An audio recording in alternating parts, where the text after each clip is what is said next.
दोस्तों, स्वागत है आपका हमारे YouTube चैनल में। आज का टॉपिक है निर्णय कैसे ले।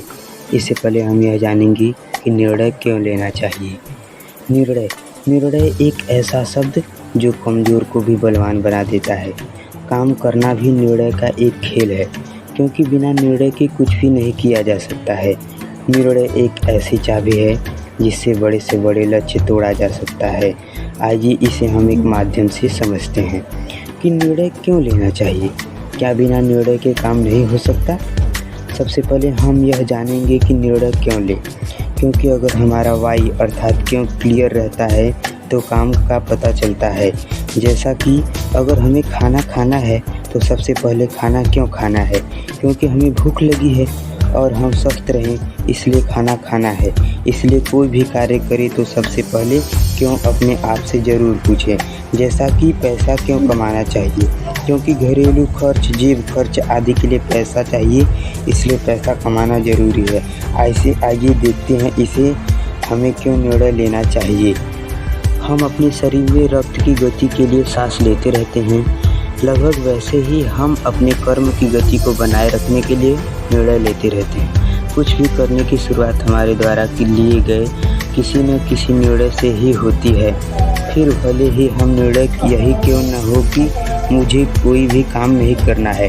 जी हाँ, कुछ भी न करने का काम भी निर्णय लेने से ही पूरा होता है। क्या आप कोई भी एक ऐसी स्थिति बता सकते हैं जो हमारे निर्णय के बिना संभव हो सकती है? आप कह सकते हैं कि जब मेरा बॉस मुझसे कुछ कहने को कहता है तब मुझे उस काम को करना ही करना है। इससे मेरे निर्णय का लेने का सवाल ही कहाँ उठता है। यदि आपका उत्तर यही है तो मुझे यह कहने के लिए क्षमा करें कि आप सही नहीं है। आप यहाँ इस बारे में तो 100% सही हैं कि बॉस के आदेश पर आपका कोई जोर नहीं है, लेकिन इस बात पर तो आपका जोर है कि वह व्यक्ति आपका बॉस रहे या न रहे, वह व्यक्ति आपका बॉस बनकर आपको आदेश दे। यह निर्णय आपका ही निर्णय है, और एक बार जब आपने यह निर्णय ले लिया तो फिर आप छोटे निर्णय लेने का अधिकार खो बैठते हैं। आप फिर से इन छोटे निर्णयों पर अपने अधिकार को पा तो सकते हैं, लेकिन इसे पाने के लिए आपको फिर से एक बड़ा निर्णय लेना पड़ेगा। वह यह कि कल से मैं आपसे अपने आज के बॉस के अधीन काम नहीं करूँगा। आइए हम एक केस की स्टडी करते हैं। यह केस है भोजन करने का, जो बहुत सरल सा मामला है और जिसमें हम में से हर कोई हर दिन गुजरता है।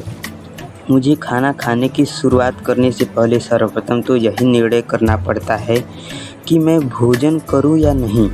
कहीं ऐसा तो नहीं कि आज मुझे व्रत रखना चाहिए किसी भी वजह से, चाहे वह धार्मिक हो या स्वास्थ्य के कारण, या फिर इसी कारण कि पत्नी का मूड खराब है और मेड सर्वेंट आई नहीं है। यदि एक बार भोजन करने का निर्णय ले लिया तो फिर अगला निर्णय यह लेना पड़ता है कि भोजन में लिया क्या जाए, बशर्ते कि पत्नी ने आपको इसकी छूट दे रखी हो। भोजन की थाली लग जाने के बाद आप इस निर्णय के दौर से गुजरेंगे कि पहले कौर में क्या खाया जाए, और इसके बाद तो आपको कौर दर कौर फटाफट निर्णय लेना पड़ते हैं। अब सलाद, अब चटनी, अब अचार का छोटा सा टुकड़ा, अब पानी की एक घूंट आदि। हमारा दूसरा टॉपिक देखने के लिए आगे बढ़ें।